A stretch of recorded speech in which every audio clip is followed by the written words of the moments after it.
Gibraltar at 11 o'clock this morning. It took 6 hours to get down to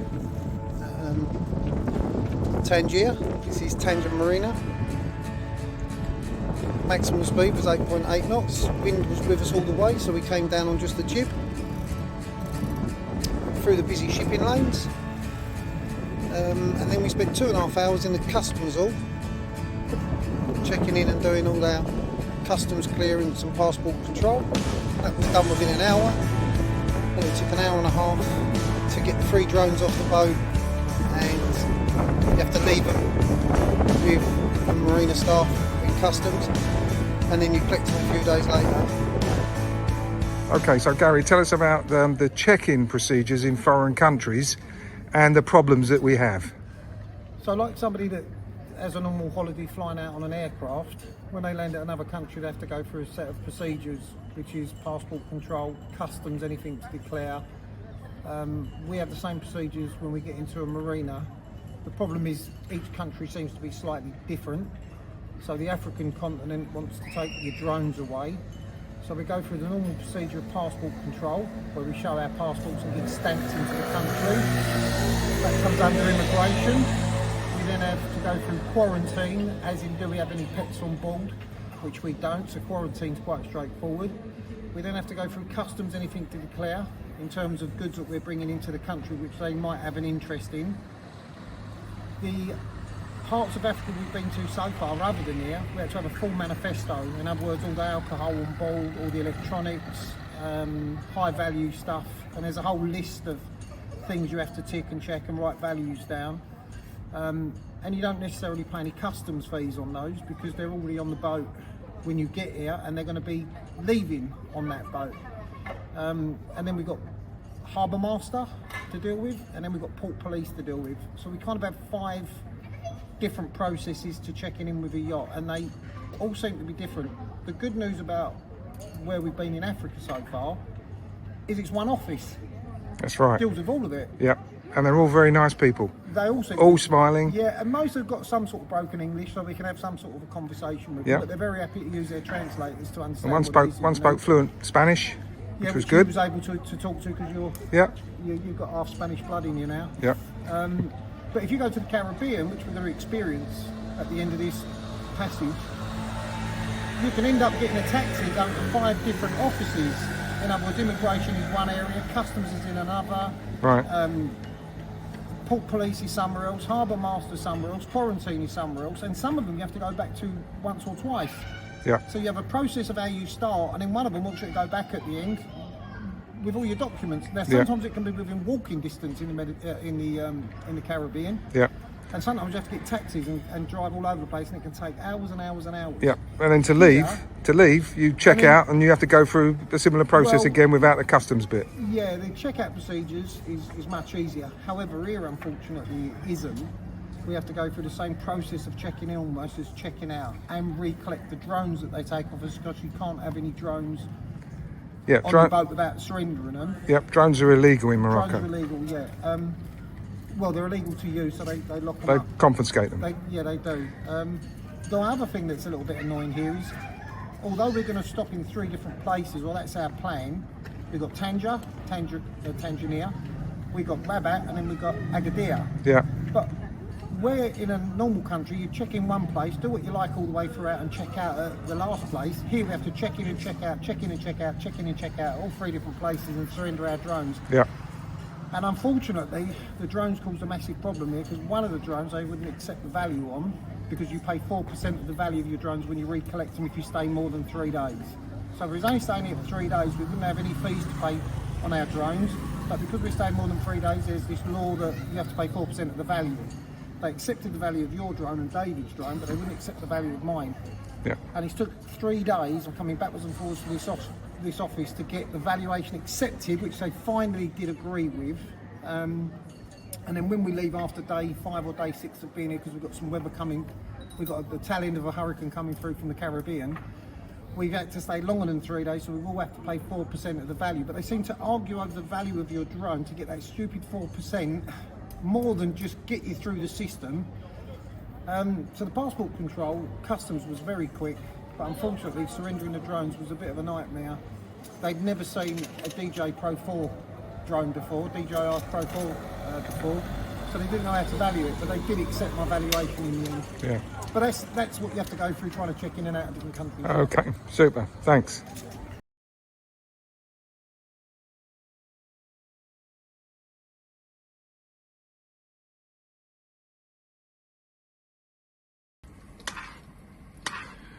Okay, so the skipper's produced Semolina. well, it looks like semolina, but it's actually coconut rice. It's rice and coconut. So it's yeah. regular rice, and that's small grain rice by the looks of it. No, it's actually large grain rice. Oh, is it? Okay, so we've got the rice with coconut in there, and we've got this prawn curry just about ready to serve. Okay, chaps, for tonight's dinner in Morocco it's the prawn curry. It's prawn curry. Prawn curry with coconut rice, a few poppadoms, chutneys, pickles, little salad, and this is for my friend Nick. Good. My friend Nick De Palma, he loves anything to do with food. Okay. So we're going to send this video to Nick. Okay, and we've got Greek beer. And we've got mythos. Cheers, guys. Lovely. Cheers. Good effort. Gary's just put his shoes on because we're going. The weather's not so good at the moment. Gary's just put his shoes on, which he hasn't worn for some time. Oh, a couple of years, I think. look what he's found in his shoes. It's a whole wad. I think it's a grand or £2 in there. That sort of reminds me. So this lighthouse is where the Mediterranean to the right kind of meets the Atlantic, and there is the Atlantic. Can't quite see it, but through there is the Mediterranean. Mediterranean, Atlantic Ocean. Unfortunately, it's a bit windy, cold and raining up here today. That is our taxi driver, or at least that's his car. And that sign there says Mediterranean and Atlantic Ocean.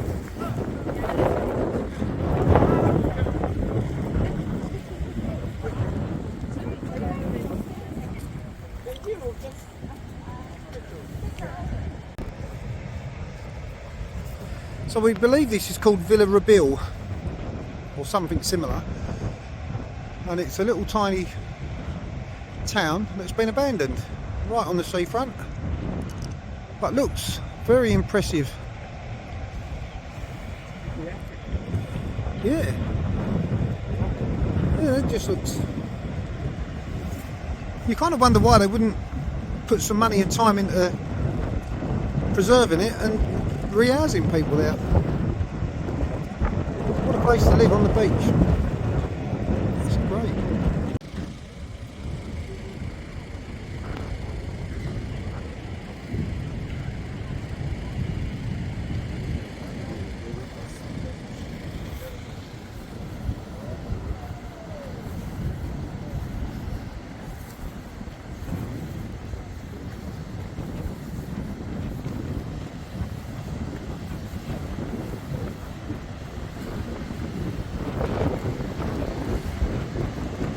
So our tour driver was telling us that this beach has been known to take many lives in one day,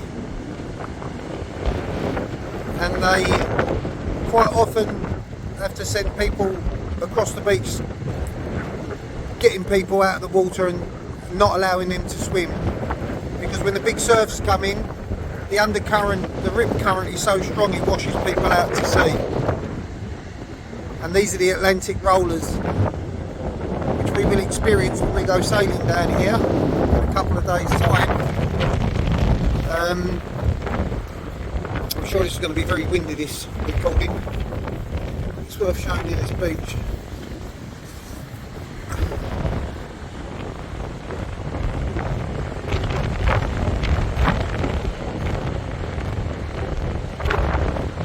And they come in about every 5 to 8 seconds, these rollers.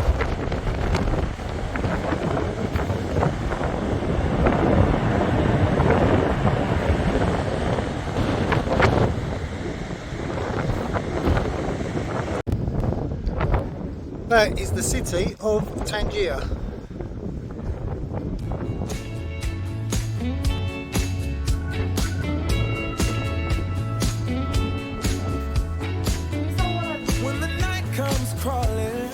Hi. Welcome to Morocco.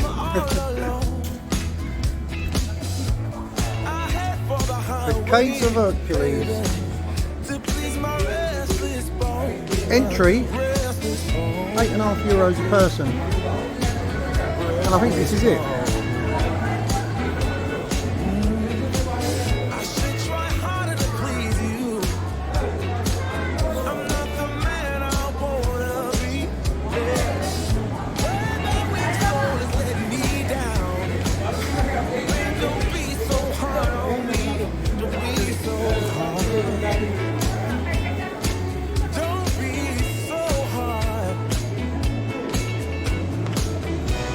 Can I say in the darkness, I am drawn to the light.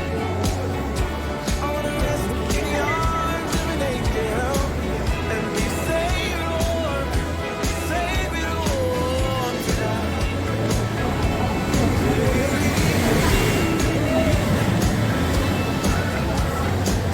Are you still mad at me, baby? Or don't you care? Better than me. But let's not count the score. Let's not count the score.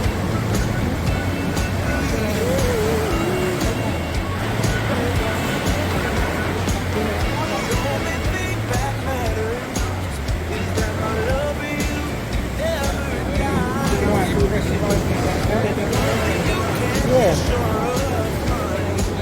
You know I'm not telling lies. I'm not telling lies. No, I never lied to you, baby girl. Can I stay in the darkness? I am drawn to the light. I wanna rest in the arms of an angel and be safe and warm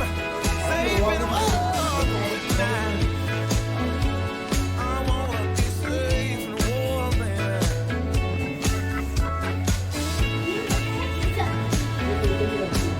Don't you? Yeah. You're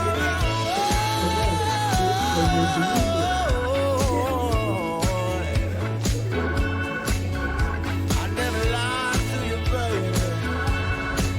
Come a little closer, honey. So Tangier Oh. has an amazing beach. And the entrance to the marina is there. Just there. And the marina is there.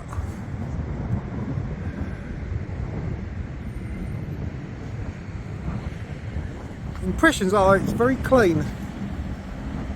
Not like some of the African countries we've been to, such as Tunisia, that was rather dirty.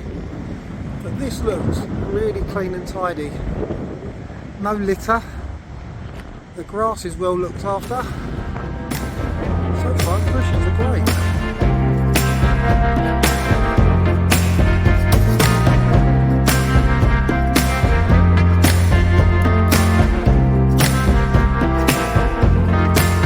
Girl, you're the apple of my eye, the finest thing I ever saw, and that's no lie, 'cause I like to go around each and every night to make some sound.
it's your fate. It's too early in the game to be talking about a ring. Let's get romantic, baby, see where it leads. We can make it work if we let it take the time that it needs.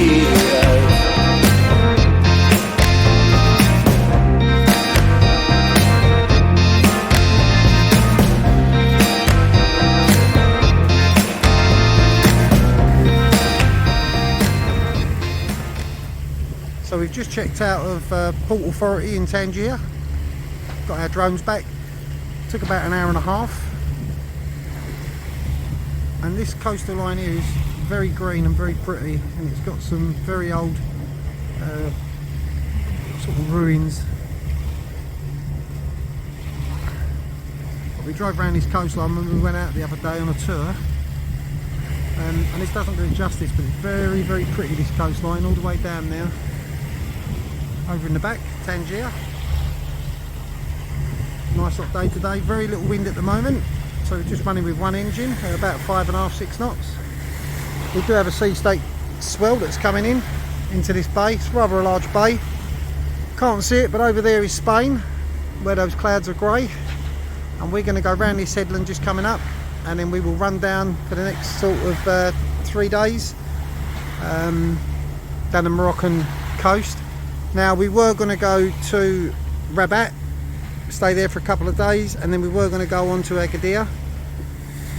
We decided not to go to Rabat because the formalities, customs clearance, getting in and getting out, and having to have your passport stamped in and out of each place in Morocco means it uses up a lot of place on our, in our passport, and I'm running low on pages that I've got available.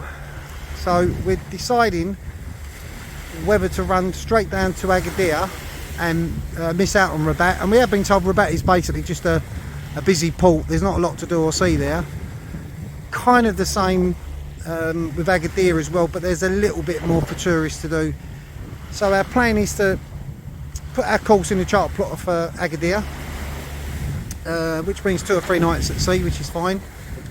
But then we're thinking of maybe not even going into Agadir and then just literally head straight over to Lanzarote. Now I would think from where we are here in Tangiers to Lanzarote, it's probably something in the region of 500-600 miles. We've got plenty of provisions on board. We've just filled up with fuel. The fuel here is quite cheap, so we've just topped both tanks up. We topped the water up this morning. David's downstairs resetting the chart plotter to go down the west coast of Africa to Agadir, and also continue that passage over to Lanzarote. So we'll see how it goes, but we might just head straight to Lanzarote in the Canaries, mainly because the formalities of checking in and out of anywhere in Africa is just such a pain in the arse. It kind of takes the fun out of it, really. The staff are quite rude, they're very unhelpful, although the marina staff here in Tangier, they were really great. But customs, very similar to when we was in Tunisia. The check-in and check-out procedures, taking your drones, doing manifestos of what drinks on board, and the personnel, they're really not used to Westerners in a way that we would sort of treat other people with a bit of kindness and respect. When I ask you to sit, it's more like they think you're a dog, which is not right. But anyway, we've had a good time here in Tangier, enjoyed it. Say customs is not very great, but that is what it is. We have to comply by their rules and regulations and accept it, or we choose to spend our money somewhere else. And I think, as much as I'd like to go to another place in Morocco, if we're all up for it when we get down to Agadir, just heading straight to the Canaries, that's what we're going to do.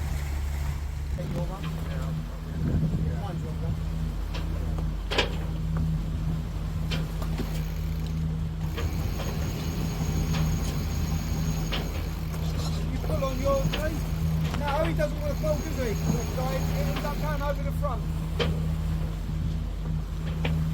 Going over the front.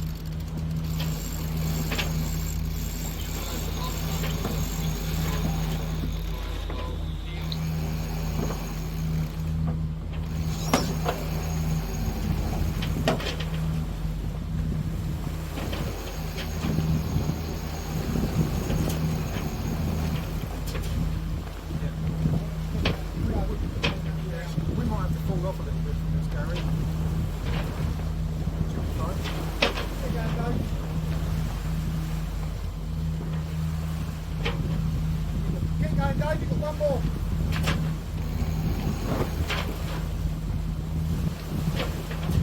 Oh, right. Oh, down right. Got the wrong side. Yeah.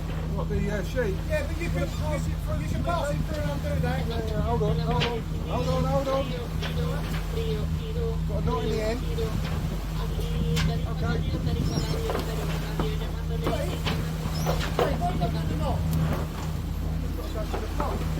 Oh, yeah, you could, yeah.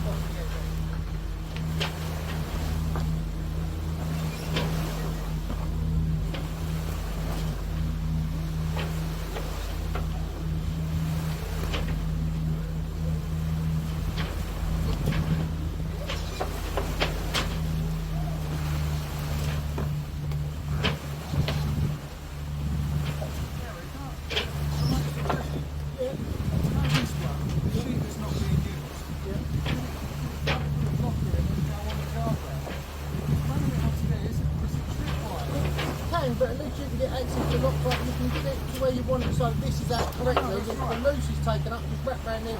Look, you can do. I'm just thinking, As long as it ain't long enough to fold in that prop. as you I mean, I can get up and down here no problem, but I know what you're saying. yeah, I mean, it's just about the tripwire.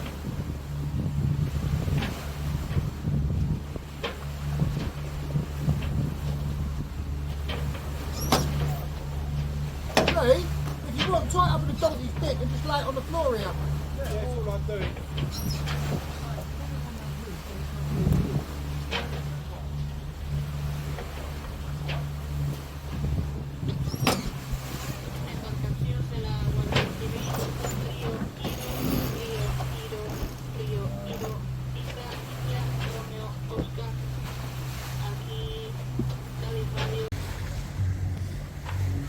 So we've got a light breeze of about 9 knots coming over our starboard stern. Full main up, and for the first time this season we're flying with a little Code Zero. Well, I say little, she's actually quite big. This was one that we had altered a couple of years ago when we was in Cartagena in Spain, because it was too long on the front. We had a metre cut off. We did use it a few times. We never used it last year, but there you go. Look at the size of that. It's beautiful. We have got one engine just on tick over, but hopefully if the breeze picks up we can shut that engine down, get a little bit more power in the sail. We're doing 5.5, 6 knots over ground. Now behind us is Captain Lee. Oh, he's eating again. He's talking about his weight the other day, that he needs to lose weight. And every time I look at him, he's got something in his mouth. This is my second breakfast. That's your second one today. I've not even had one yet. Cereal, Oh, look at mine down there. Well done, Davey boy. And there is Tangier Morocco. And that coastline there, which is all full of like sandy beaches, was where we came on our tour the other day. And that's about as far as we got. And just where I'm facing the camera is where the Atlantic and the Mediterranean. So that bit there is the Straits of Gibraltar, and where the clouds are you can probably just see the mountains in the background. That's mainland Spain. And again, Straits of Gibraltar, Morocco, Tangier, and we are heading with 602 miles to go. We've already done about 20 miles today. We are heading for Lanzarote in the Canaries. We've got a good weather window for 4 or 5 days and we should be there. Perfect sailing day though. So for anybody that is interested, the numbers on the right hand side. We start top left hand corner SOG, that's the speed over ground. 5.8, 5.9, 5.7, so on and so forth. And that's in nautical miles knots. The second one next to it, the one on the right of it, is boat speed. So the boat is actually doing a little bit less by half a knot, but that's because if we come to here, we've got a current, which is that triangle in the centre, pushing us that way. So that's giving us a little bit more speed over ground. So the boat speed to its destination is 5.6, but the boat's actually doing 4.8.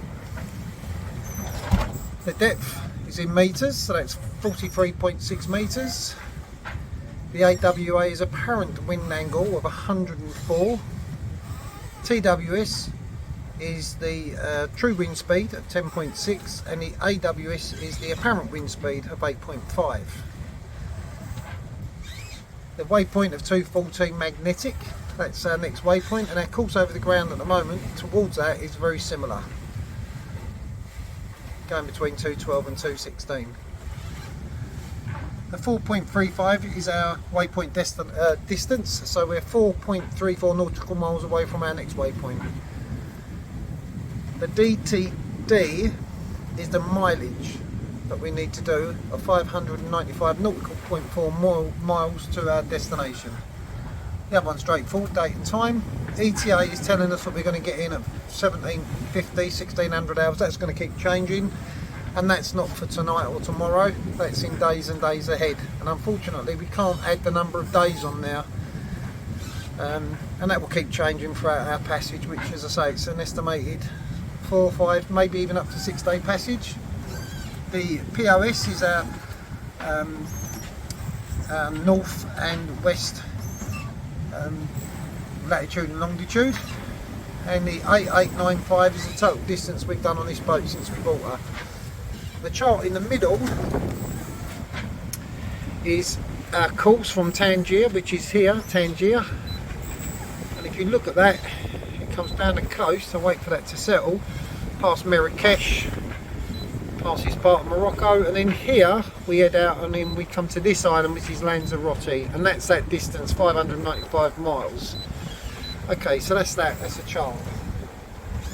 Just let that settle, that will catch up in a minute. There you go, it's catching up. That's actually opening it up to where we are. So we're right up here. We've only started this passage about 3-4 hours ago, and that is us there, that little black dot there, that's the boat, and the cross underneath it in the round circle is our next waypoint, which we are now 4.16 nautical miles away from. Over here is our autopilot, and N for nav means it will steer on all the waypoints. So, as an example, once we get to that waypoint, you can see that the course changes slightly, and she will steer automatically to this waypoint and then steer that way. Now, the problem with using nav autopilot is it doesn't know or take really into account what the wind's doing, so we need to be careful when we change so that we can bear the sails off or pull the sails in tight, let the sails out, adjust the sails accordingly. And down here we've got apparent wind and true wind, and the difference between true wind and apparent wind is the wind's truly coming from that direction, but because we're moving in a direction, we're bringing that wind into a different area. So the apparent wind is coming across from there, but the true wind is actually coming from here. And that 221 is our compass magnetic bearing on our automatic autopilot that we've got set. And this one down here, this B&G, is the autopilot, in which we can control different types of headings and settings for the autopilot. Yanmar engines, to turn on and off the engines. They show a number of things like revs per minute, how many hours you've done on the engine, so on and so forth. That's our anchor control, windlass, for operating the windlass from up here if we want to drop the anchor. And it's also a counter reader that gives us how many meters we've got out, and we can deploy it from here and retrieve it from here. These are our throttles, forward and reverse, and of course that's our compass. Clutches and winches on both sides to operate the sails. Speakers, if we play our music downstairs we can listen to it up here, and over there is our portable VHF radio, which we always tune into on channel 16. Hope you enjoyed that.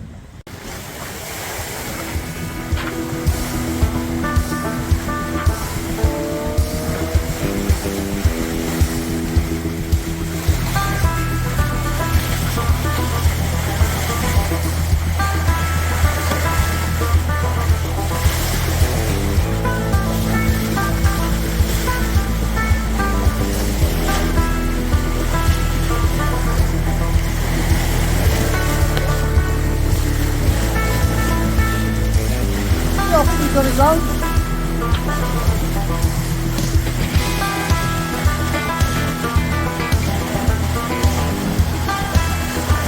Oh, there he is.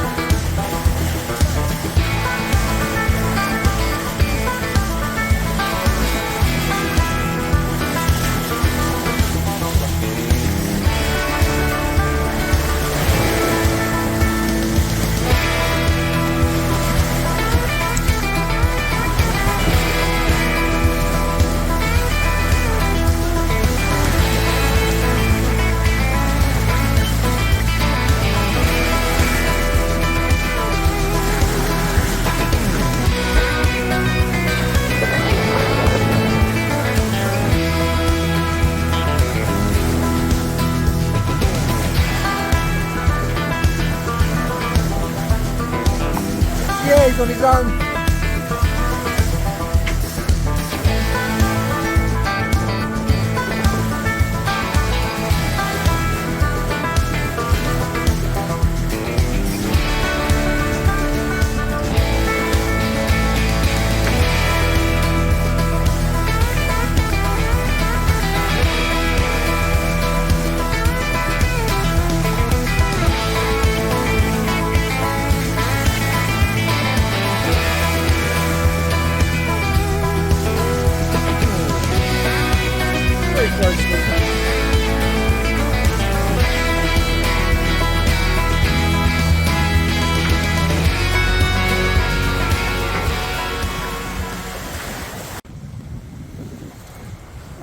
So I'm on night watch from 7 PM till 10 PM. Then I'll get 6 hours sleep. I'll get back up at 4 AM until 7 AM. And then I'll have a few hours kip until maybe 10 o'clock in the morning, and then get back up and enjoy the sailing with the boys again. Those two little white lights up there, look up there, they are oil tankers. The sun's just gone down about 40 minutes ago. Still got a nice bit of light, but it looks much brighter on this camera than it is in real life. Over there in the distance somewhere is another little boat. Over there is another boat. Over there is another boat. So we are surrounded by cargo ships and oil tankers. Guys, in you come. It's Dolphin City.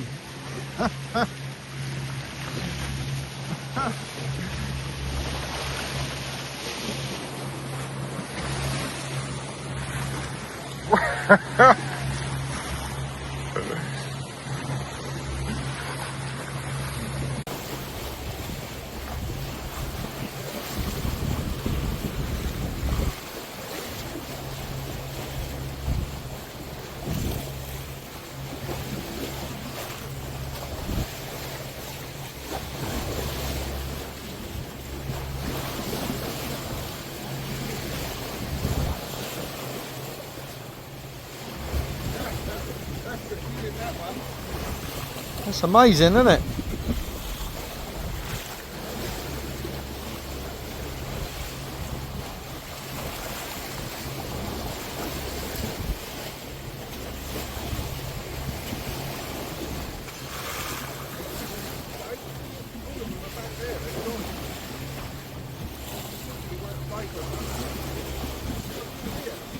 Oh, there's loads here still, Lee.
Mate, they're everywhere.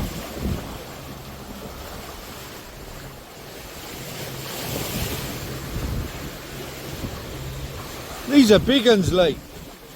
They're big uns. Look at the size of this one, Lee.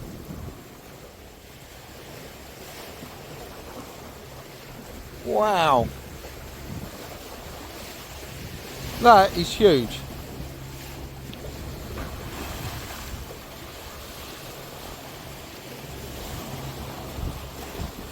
I think that was the parents rounding the kids up.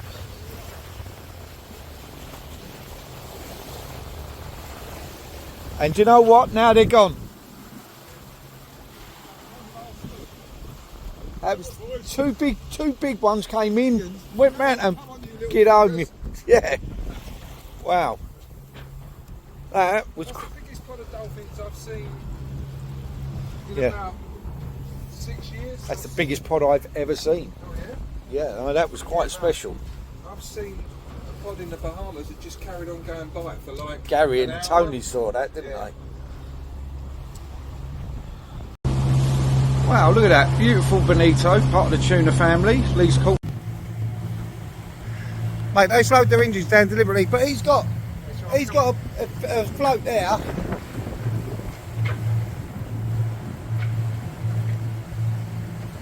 I'd go 20 degrees to starboard, mate. You're heading for him. Okay? He wants you to go 20 degrees to starboard. He's just pointing at me.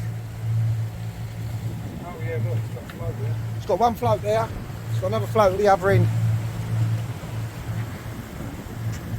Yeah, that's fine. He just won't get out. Yeah. That's good. Okay, look, this guy's picking up the Yeah. That's why they come racing out, because they wanted to get there. picking up. Yeah. Do another 10 degrees quickly to your starboard. Over that way, yeah, to your right, to starboard. It's getting too close for our liking. Yeah, do another 10 degrees to starboard, Lee, please. Don't worry about the sail. Yeah. Well, look, he's got a line down. Look, you can see a fishing line underneath him in front. See it? Yeah, we weren't sure. Okay, yeah, he's waved. Yeah. Yeah, they're alright. Well, we weren't sure at first. We thought they were coming out with machine guns to take us. Hello!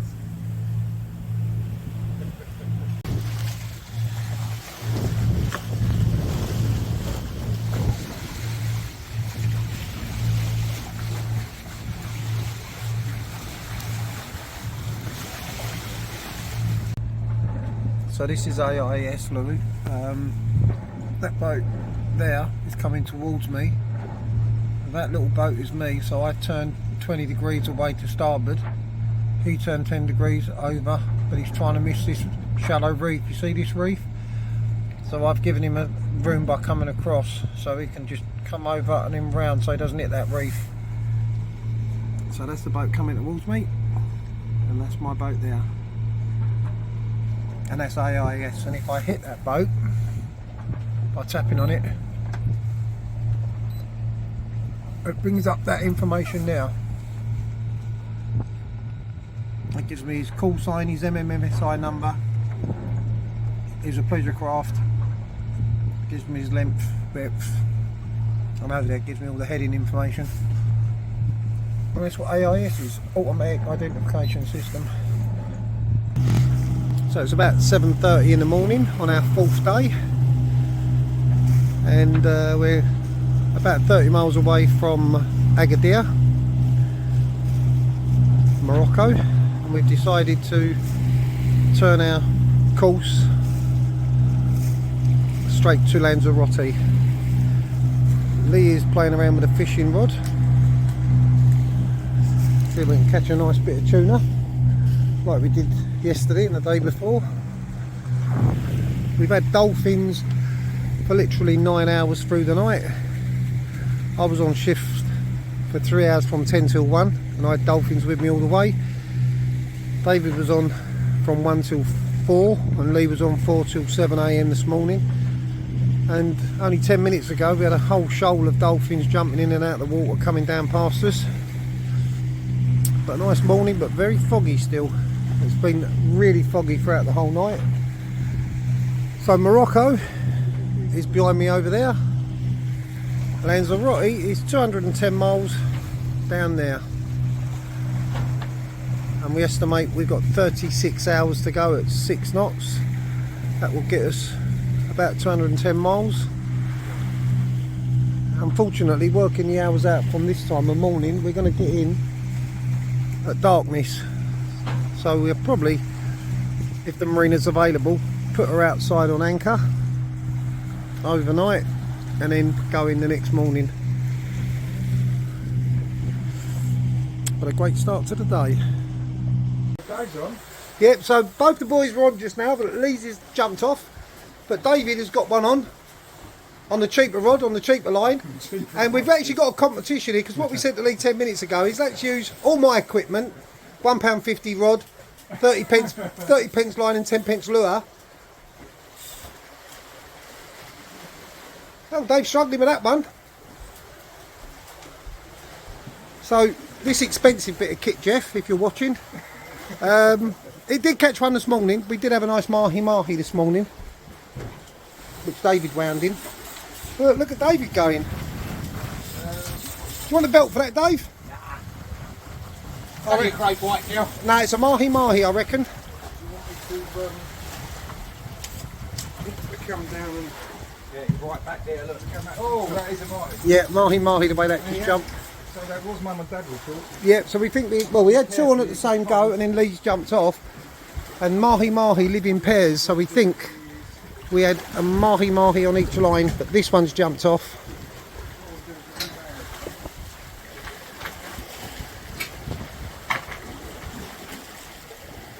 Come off. Yeah, it's come off, innit?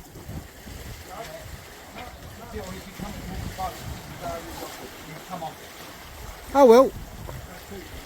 So two bites, we think a pair of mahi-mahis. Oh well, at least we're getting a bite now.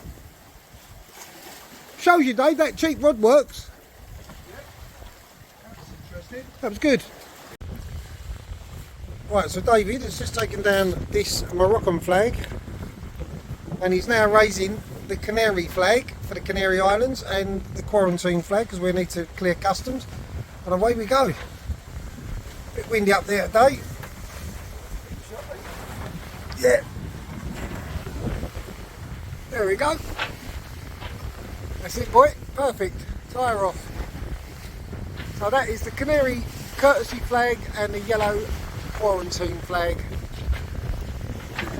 And we're a third of the way across. So this is Morocco, obviously, as it says. We're a third of the way off. There you go. And we're going to go over the Conception Shoal, which is quite famous. A bit like the Dogger Banks in America somewhere, I believe America or Newfoundland or Canada, I can't remember now. But I believe the Conception Shoals is where there's quite a lot of fishing done, so we need to be careful when we get there. Well, that's it, flag is up, well done, boy.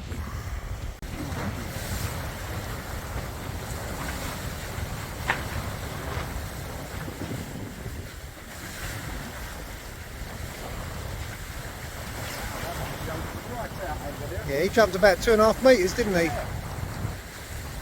We've got dolphins on the go, and Lee's just had his rod go off.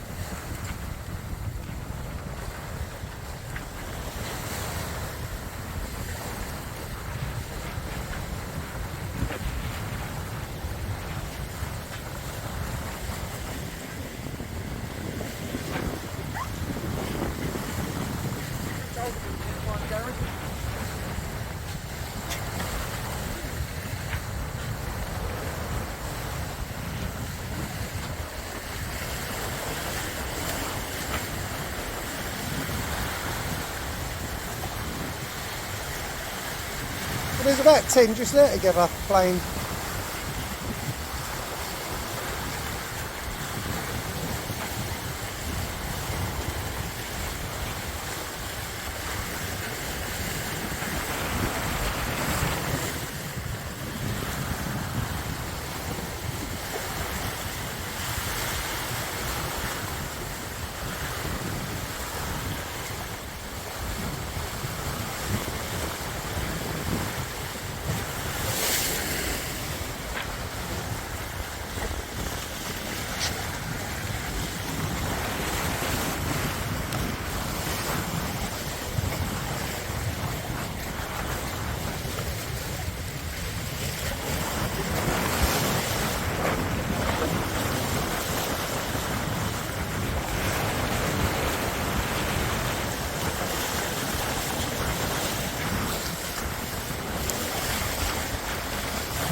There's got to be 50 to 100 dolphins around us, Dave.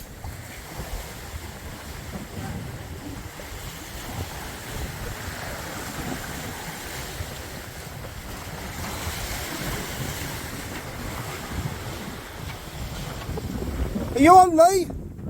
No, got off. Another mahi jumped off, yeah? Amazing.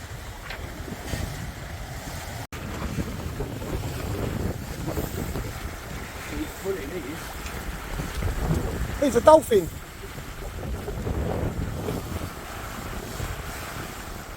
Well, we've just had the dolphins leave us, and now we've got another one on the go. That's what that reel's good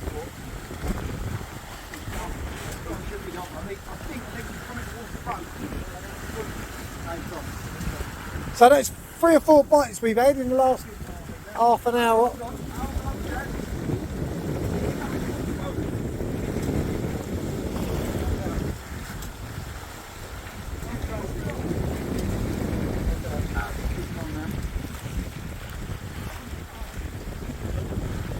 Yeah, they're biting and getting off. Good try, good try. Yeah. Right, well, he believes he's got a mahi-mahi on board. Definitely mahi-mahi, yeah? David's just had a line snap on him, so we put his rod away. Going to get a decent line for that one. This has got a £90 line on it, David's rod. Well, my rod that David's using has only got a £30. So we're going to get a better reel and rod for David.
It's like watching paint dry. Hurry up, mate. I've seen Dulux paint dry quicker. Oh, there he is.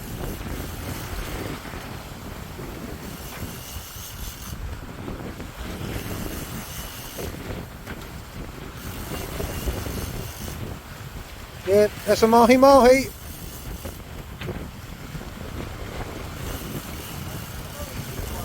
No, no. Yeah, put it back in though if it's a small mahi-mahi. Yeah, well, we've got video as well, haven't we?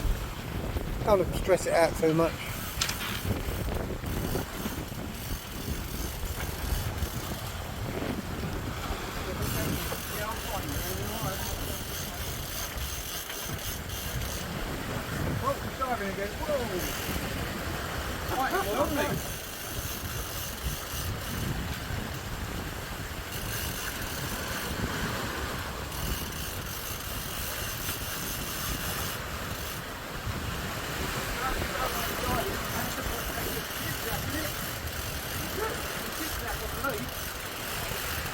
Oh, what made it look like mahi-mahi was the lure out of its mouth. Yeah, that's not mahi-mahi, is it?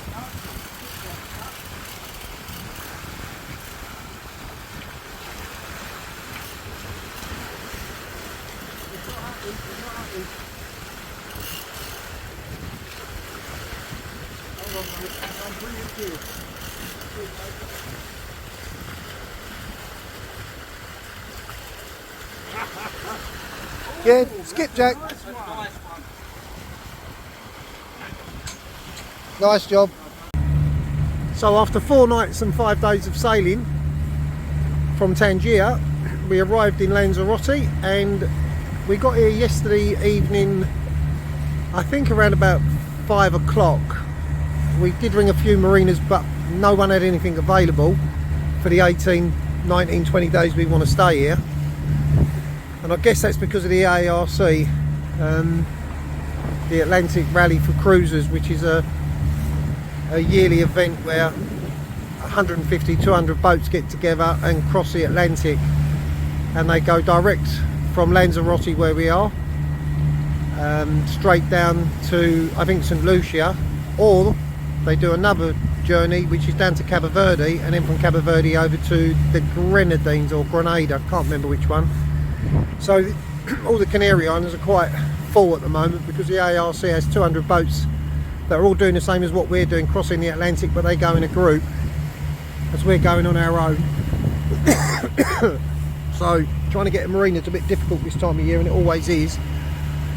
So we anchored, can't quite see it, it's a bay, but it is just in there where that sand is. We anchored in there, and I tried a few more marinas around Lanzarote yesterday, and I had no joy getting us. I had no joy getting us whatsoever a marina. But this morning I thought, you know what, I'm going to try Rubicon, which is the marina that the ARC Rally goes from, thinking there's absolutely no chance.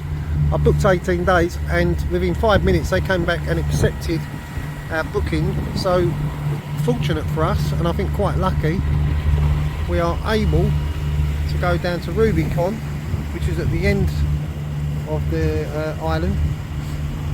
So the marina we was trying to get into, Lanzarote Marina, which is just past this big break wall, they had no space, and a few of the others dotted up and down, but there's not a lot of marinas on this island, and they all seem to be on this side. And Rubicon is at the very end, as I say, where the ARC Rally is, where they take off from to go across the Atlantic. But they're there for about 4 or 5 weeks before the Atlantic crossing to prep their boats to the ARC terms and conditions that they want before people can officially be signed off and free to go and all join the crossing. So my friend Tony, that sailed with me for 2.5 years on Reality, said to me, because he's been in and out of Rubicon so many times, in fact one of the boats he skippers is based in Rubicon, he said you'll need 2 years advance notice to get into this marina. Well, as I say, this morning by pure luck it was the last marina that I could contact. I'd contacted all the others with no joy. I filled out the form online, and within 5 minutes they'd come back, and they've managed to facilitate the days we want at quite a good price as well. So for 18 days, which is from the 5th to the 23rd, although we may stay another 2 additional days, the cost, including electric and water, was only €1,270, which I think is quite cheap, especially for a catamaran that's twice the width of a monohull. So yeah, we got in last night after leaving Tangier. And we've done 4 nights, 5 days, 620 mile passage.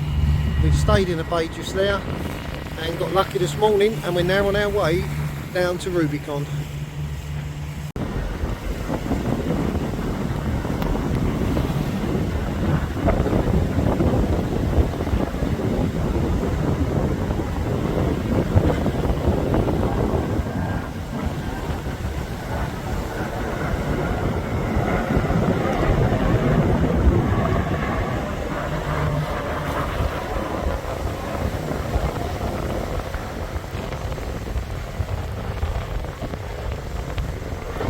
Right over the boat.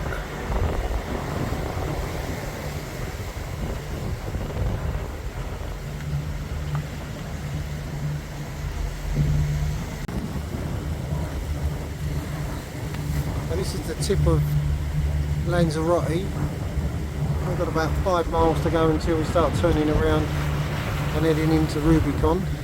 And I just want to do a video of this landscape. Just over the back is the Caldera Blanca, which is the volcano rim, and it's quite a magnificent coastline. You can see all those high points dotted around.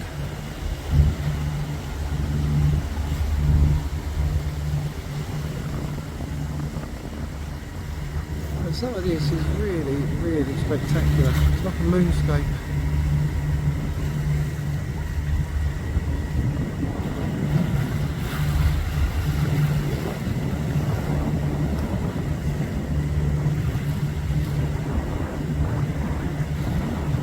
Some lovely pastel colours. That's where we're heading, just around there.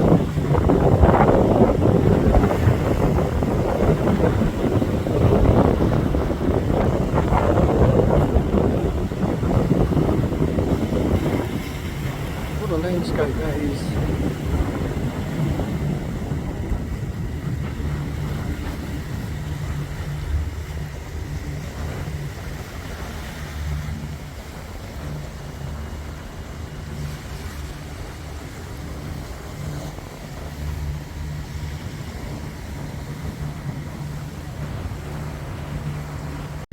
So we are just a few minutes away from going into the marina. There's a couple of catamarans outside today. That's a lagoon. I don't know what this one is coming up. We've just put our head sail away. We're just about to start our second engine.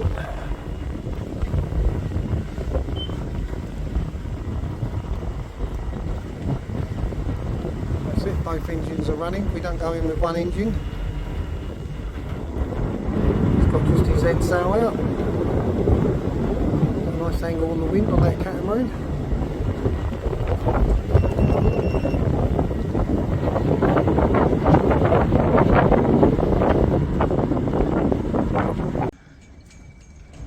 So we have just checked into Rubicon Marina, which took about an hour and a bit.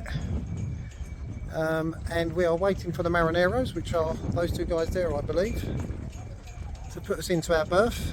Done all our paperwork, but we have got to go to customs and still check out, but we're going to do that tomorrow, or check in I should say. And we are going over there. Lovely marina though. And once we've checked in, we're going to go and see the motorbike rental guy to get 3 motorbikes for tomorrow, so we can drive down to the main town and do our customs clearance. So a quick glance at Rubicon Marina. That is over there where you check in. We're on a pontoon which has got the furthest walk to get round to the shops, but never mind. And that is the marina with the mountains in the background. Dive centre just over the back and a fuel dock on the way out. And that boat, that blue boat, is going onto the pontoon to check in, which is what we did just a moment ago. First impressions of Rubicon, I can see why it's Tony's favourite marina in the whole world. It's very beautiful, absolutely stunning. Lovely marina, isn't it, Dave? Some sort of fortification there, I would have thought. And over the back there. But lots of bars, restaurants and shops, just what we need.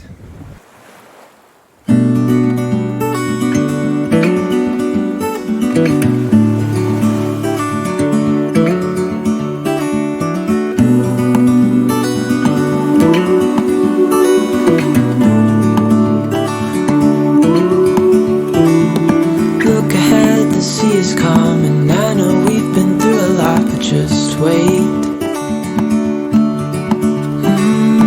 Wait for better days to come and carry us like wind.